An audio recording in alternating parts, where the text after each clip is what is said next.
Di tahun 2025 ini, Laboratorium Komputer dan Biometrika Hutan melaksanakan penelitian bertajuk pemodelan struktural interpretif untuk pengembangan indikator keberhasilan rehabilitasi hutan dan lahan di Indonesia.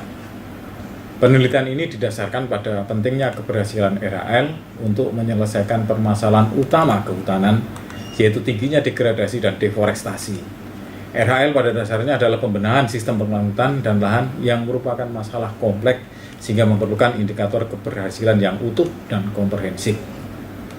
Berdasarkan rasionalitas ini, tujuan penelitian ini adalah mengembangkan penilaian keberhasilan kegiatan RHL secara utuh, yaitu merepresentasikan keseluruhan dinamika subsistem dalam bangun sistem RHL, dan komprehensif, yaitu diprioritaskan pada indikator yang kritis untuk sistem penilaian yang efisien dan efektif. Merujuk pada tujuan, metode yang diterapkan adalah pemodelan struktural interpretif yang merupakan teknik pemodelan sistem kompleks dengan membagi struktur indikator yang saling berhubungan. Implementasi metode ini disajikan dalam tahapan seperti direpresentasikan dalam presentasi ini, mulai dari penyusunan model konseptual sampai dengan uji coba struktur indikator. Pada tahapan awal dilakukan elaborasi indikator berdasarkan definisi RHL menurut PP nomor 26 tahun 2020 dan rasionalitas RHL berdasarkan pendapat narasumber dan literatur terkait dengan rehabilitasi, reforestasi, reboisasi, reklamasi atau revegetasi hutan dan lahan. Hasil elaborasi adalah 21 indikator yang mencakup representasi dinamika sistem biofisik, ekonomi, dan sosial budaya yang terbentuk karena adanya kegiatan RHL. Ke-21 indikator ini diperkirakan tidak terpisah dan saling berinterelasi dan dapat menimbulkan permasalahan yang berkaitan dengan konsistensi dan akurasi hasil penilaian.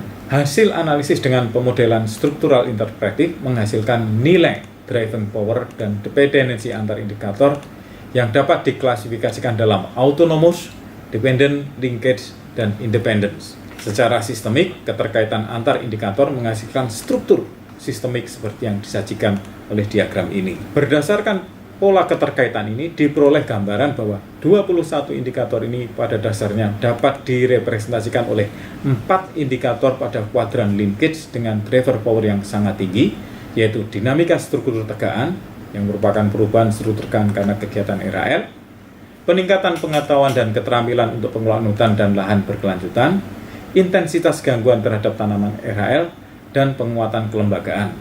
Di samping itu terdapat 2 indikator dengan kuadran independen dan driver power tinggi, yaitu kesiapan sistem pengaturan hasil dan dinamika harga produk tanaman hasil RHL. Merujuk pada hasil pemodelan ini, sebaiknya evaluasi keberhasilan RHL dalam sebuah unit manajemen minimal harus mengakomodasi 6 indikator ini yang merepresentasikan dinamika subsistem biofisik dan sosial yang semestinya terjadi karena kegiatan RHL. Implementasi indikator ini sangat dimungkinkan karena adanya ketersediaan data yang diperlukan. Demikian penelitian ini, semoga memberi manfaat bagi pengembangan kegiatan RHL di Indonesia dalam kerangka mewujudkan pengelolaan sumber daya hutan dan lahan lestari. Matur nuwun.